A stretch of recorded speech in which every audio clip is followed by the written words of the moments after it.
Hello and welcome to our low carb, no sugar channel. Today I'm going to show you how to make some quick keto, low carb cookies, biscuits. Just while the dishwasher makes a really unruly noise in the background. So these are, like I said, they're super quick. The only bit that's less quick is the kind of cooling in the freezer time. But they're great. Again, they're a great packed lunch. Addition to a packed lunch, they're a really good kind of quick snack, and I have added a bit of collagen in them just for a bit of an extra boost. So first things first, you need 220 grams of any nut butter whatsoever. In this one I've used, just because I had some that was looking a little bit like it needed some help, I've used some pumpkin seed butter rather, some tahini, which is ostensibly sesame seed butter, and some peanut butter, but you can just use 220 grams of peanut butter, that's fine. I've only gone a little bit fancy pants because, like I said, we had some pumpkin seed that I'd kind of used as a trial, and then I'd let it go hard. So actually I need to use that. So give these a good mix, and depending on which kind of nut butters you're using, they can get, they can get quite stiff, can't they, like I've just said. And so just give this, just needs a bit of old-fashioned elbow grease, like that. Then add 30 grams of melted butter. I'm a butter fiend, as you probably guessed. But if I don't have butter, then I'm very happy to also use coconut oil in this. So as ever, whatever your personal preference is, and look, that's just making it so nice and smooth and yummy. Get that done. Like that. Then in another bowl, we are going to do the dry ingredients, which is, this is 60 grams of sunflower seeds blitzed, but again, use any nut flour that you like, or coconut flour, so ground almonds. I'm using the sunflower seeds because they're a really good and cheap seed, and I got a load of them, so I wanted to use them up. And sometimes just the almonds can get a bit expensive. So 60 grams of sunflowers mixed with 10 grams of the collagen, and I use Hunter Gather. It's brilliant. I'll do another video on why I use collagen and the benefits of it another time. And then this has got 40 grams of inulin, which comes from chicory root. You probably already know that, and it's a great prebiotic. And then whatever spices you like, I've put ground ginger. I absolutely love ginger. I have ginger on every food, every dish I have, whether it's sweet or savoury. It's just delicious. So mix all of those together, and then put the dry with the wet, or the wet with the dry. Does it matter? I don't know. Matter to you, let us know. I'm sure that there's some clever chef thing. We need to ask our resident master chef. But you'll see that is now coming together to form this lovely dough. Now, if for some reason it looks too wet, then add a bit more dry. Just maybe add a bit more inulin to it, which is nice and sticky, or a bit more ground flour. There we go, ground nut flour rather, and just combine it. So nice, it can already smell like the ginger just making its way through, permeating that dough. So lovely. So it is, I mean, as the title would suggest, like a bit of a cookie dough, and it's a no-bake one, obviously. So get it like that. Now we're going to put it into a piece of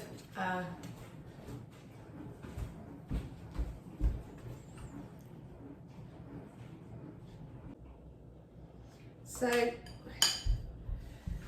once it's all combined, we're then going to put it into a piece of baking paper, greaseproof paper like this, and we're going to roll it out into a kind of sausage dog type thing. Sausage dog? That doesn't sound very appetizing, does it? Like, roll it like a sausage. Sausage dog. You can see this guy's gone a little bit, he's starting to flat out, so just roll it across like that, and then it will, don't worry about that because it will come together when you roll it, because it's then gonna approximate and get it roughly right, but you'll get some bits that are fatter and thinner than others. We're not making this for a posh French patisserie, so you're all right. So get that all nice and rolled together like so. You can see it's a bit sausagey in shape there.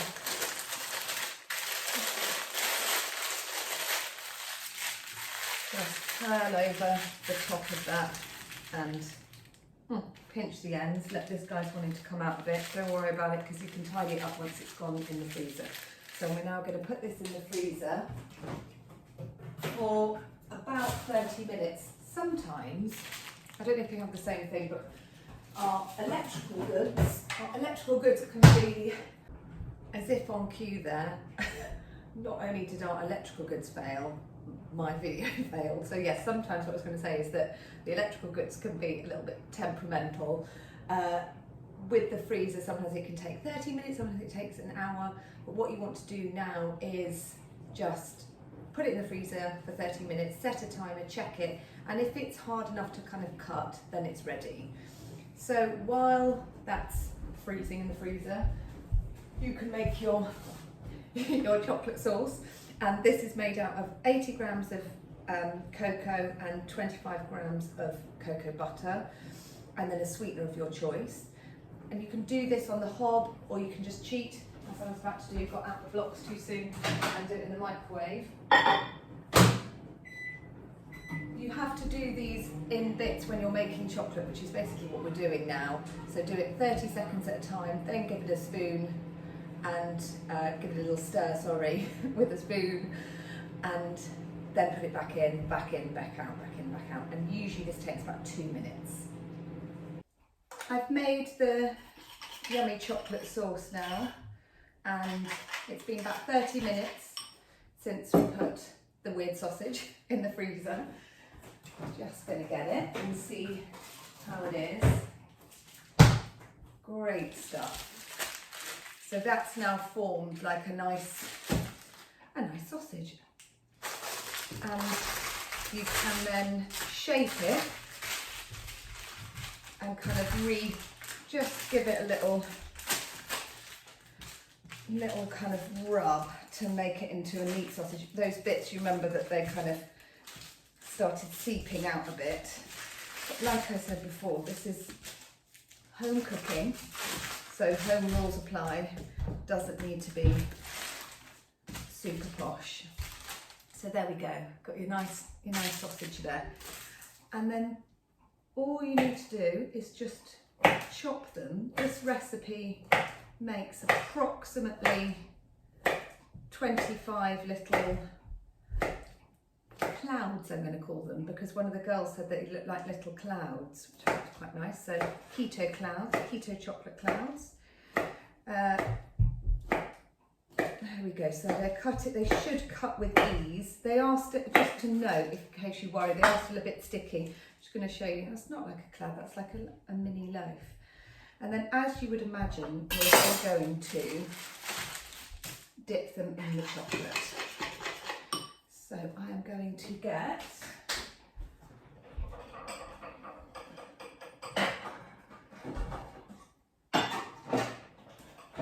a plate, and you can work with, if you've got little, where are those little guys gone? Here we go.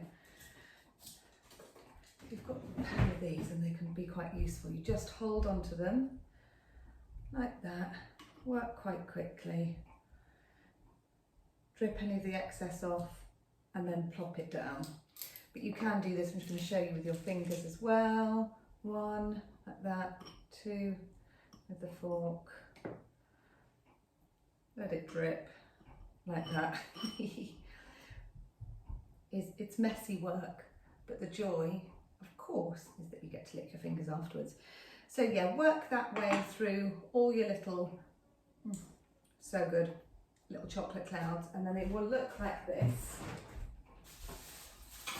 So these are so popular in our household. We have some that we made earlier. And what you'll do is you'll work your way through all the clouds, dipping them in the chocolate, then put them in the freezer for 5 minutes and then back in the fridge, and they stay in the fridge either on a plate or I like to have them in a jar as well because it's quite fun. And I will show you what they look like inside. They kind of look fudgy.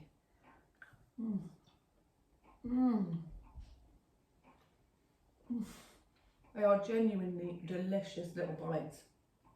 So good, super easy. Just a little note, if you haven't got time to put them back in the freezer, don't worry about it, just straight in the fridge. They'll last for about 2 weeks. Let us know how you get on, if you like them, what spices you use instead of ginger maybe. Again, if you don't like ginger, just take that out. And we'll be back soon with another video. Thanks as ever for watching. Hit subscribe. Any questions, just leave us a message in the comments. Cheers.